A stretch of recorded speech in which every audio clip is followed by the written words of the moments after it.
Okay, Tuesday morning around, oh, I don't know, 10 o'clock, 10:30, about 65 degrees, beautiful day, not a cloud in the sky. So after yesterday of crawling around on that sheet metal floor all day, I am going to kind of take it a bit easy today. I am really happy with the way it's coming along. That seat is still bumming me out, but you know, some black tape and a seat cover, and I'll just keep it in my list later on. There's no budget right now for new seats for this, but I don't think this vehicle has looked this good since the day I bought it. And it's really looking good inside. Got that AC bolted down yesterday. It is really good.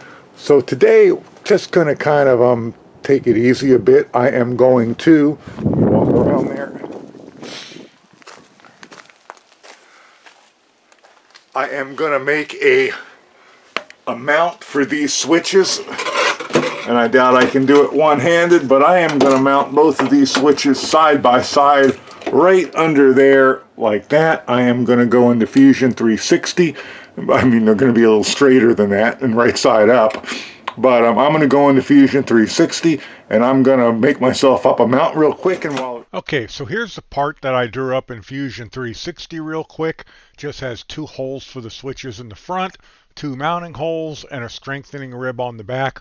I went through several iterations of this, which you'll see in the video.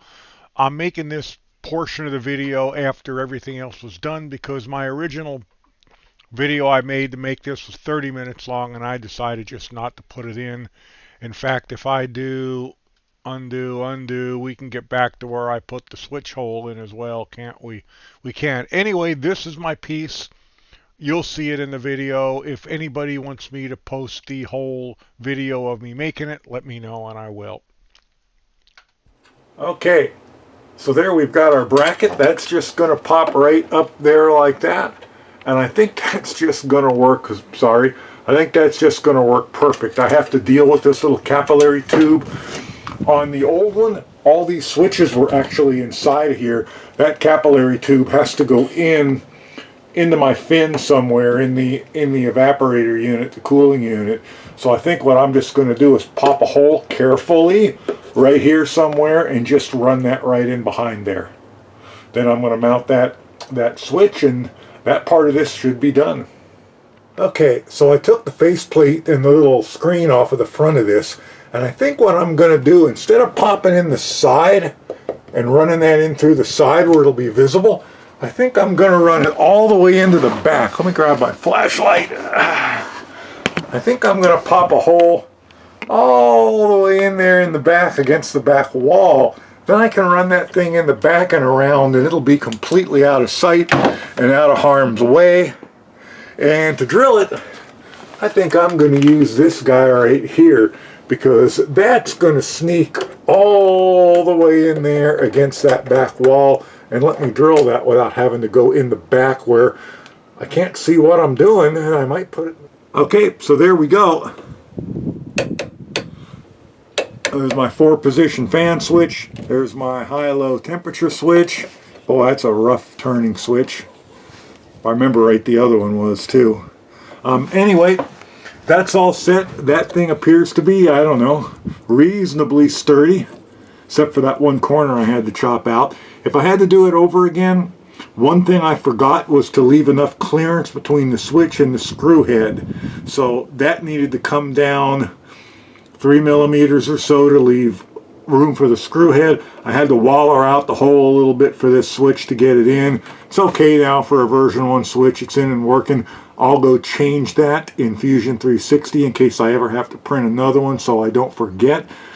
And I think I'd make the body of the housing a little bit bigger so that then I could make the hole for this LED light correct instead of just chopping the corner out. And yeah, but other than that, it's not too bad.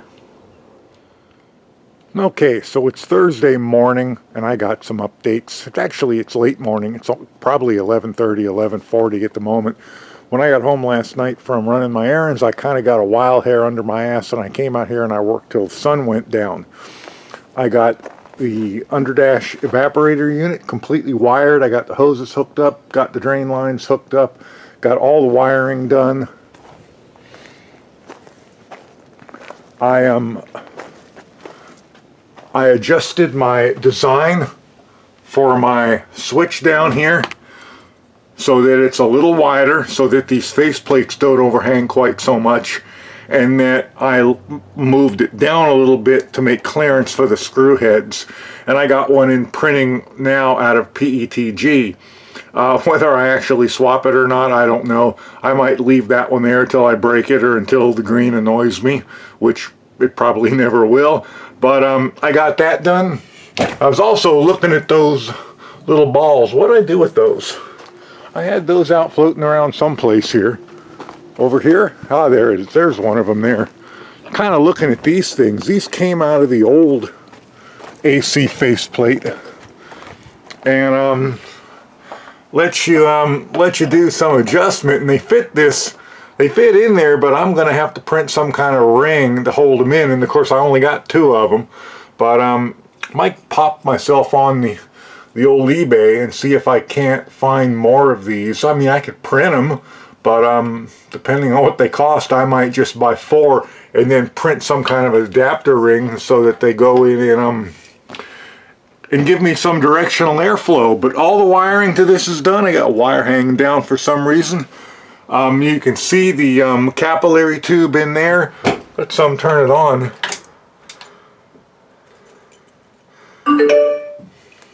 Now this, in the old one, this blower fan was far louder than the fan that came for the, in the Jeep blower. But now, there's the new more powerful blower motor, and here's the one on the AC.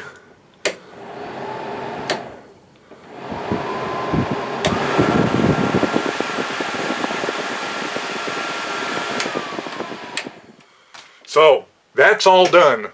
The only thing I need to do is vac it down, check for leaks, and recharge it. And that's not going to happen because I don't plan on driving this Jeep this summer. So that's not going to happen. I got the new dimmer switch to go in. I got the oil pressure switch to go in. But I think the main thing today is I'm going to get these seats out. I'm going to clean the metal mounting parts up, get them painted. And I'm going to get the other seats out of my storage shed, and I'm going to get those cleaned up, get the metal parts mounted. I have all the fasteners I need to get it all put in, and we'll have the seats done. My goal here today and this weekend is to get this thing so that it can be driven. Now, I'm obviously not going to drive very far on 10-year-old tires, but at least I can move it around and it's not rooted in place like it has been for a while. Okay, just to give you an idea how long some of this stuff has been in storage. Here's the box that used to go in the back, and I took that out, I mean, probably within the first couple of years of having the Jeep, because I needed, some cargo space in the back. And the back seat came out about the same time, and it's all in pretty decent condition. This is pretty rough looking, but I don't know. I may clean that up and see if it's usable. If it's not, I'll just toss it. And there's the passenger seat, still got the cover on it. I suspect it's in pretty good condition underneath that cover. Yeah, it's filthy, of course, but in good condition. Okay, so I got all these cleaned up, and I've hit them once with Armor All, although that back one I think is going to take multiple treatments. That box, boy, that thing sure is rough. Don't know about that. I have to think about that one some more. But at least it's cleaned up. And I wound up making a couple more of these little switch bracket things, and I wasn't going to change it, but I'm thinking now I will, because I know it's going to bug me, and it's easier to do when the seat's not in here. This second one I made out of the black PETG, I gave myself a little bit extra length down to give myself clearance for the screw heads, and I made it a wider, but I still didn't make it wide enough to accommodate those plates. So I made yet another one, and this time I made it wide enough that I should be good to go. I also decided to make it 1 millimeter thicker. The first one is 2 millimeters thick, this one's 3, That made it a lot sturdier, so I think I am going to go ahead and change that.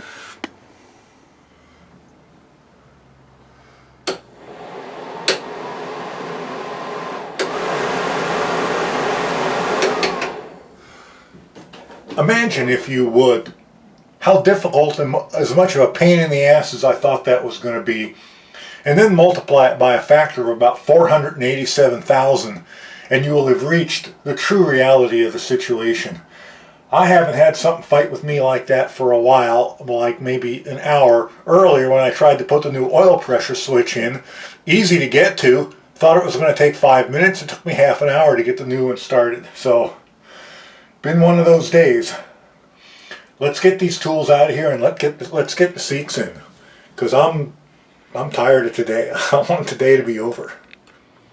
So it is now Friday around noon. Beautiful day, about 65 degrees, sunny, a little breezy, so apologize in advance for any wind noise I get on the recording. I'll try and keep it to a minimum. I worked on this last night till the sun went down, and by the time I was done, I felt like Hellboy from the movie where he got banged and slammed around by the giant monster, then stood up and held his back and said, "Gonna be sore in the morning." And I am sore in the morning. Maybe I should change the name of this channel to Sore in the Morning Productions, or maybe Barking Back Creations, because my back is barking and it brought all of its friends to the party. But I did get the seats all cleaned up really nice and got them in. Put a little Gorilla Tape, black tape over there on that owie.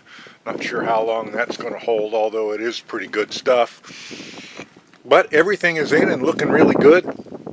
I even got a small bonus. I can now, with this new evaporator, I can now fold this seat all the way forward. Not that I really expect too many people to be riding back there. I think last riders I had back there were my two stepsons when they were both under 10 years old, and they're in their mid-30s now. My wife says, maybe we could take them for a ride. I said, yeah, around the block maybe, because they're not going to want to be back there much longer than that. But I'm pretty happy with it. It all turned out really well. Even that box doesn't look too bad. Might do something with the top of it, try to get it looking a little better. But really pleased with that. One thing I did forget, I forgot to put some way inside to charge a phone.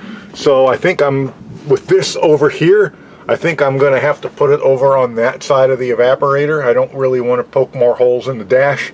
I had something screwed to the dash before that I ran, I don't know, probably through another hole in the dash. But I don't want to do that again. So if you guys know of something small that would go over there and maybe give me a cigarette lighter and a couple USB ports and is decent quality, let me know and I'll pick one up. Otherwise, I'll probably buy the cheapest piece of junk I can find on eBay or Amazon, because hey, that's me doing it. And hopefully, I'm going to end this video here. I posted one yesterday. I'll probably edit this one tonight and post it tomorrow. And I got heater hoses and fuel line to put in. I'm going to do some of that today. And hopefully by this evening or tomorrow, the trim pots for the projection and the other headlight switch will arrive, and I can get that done, and I can get this thing so it's at least drivable around a little bit.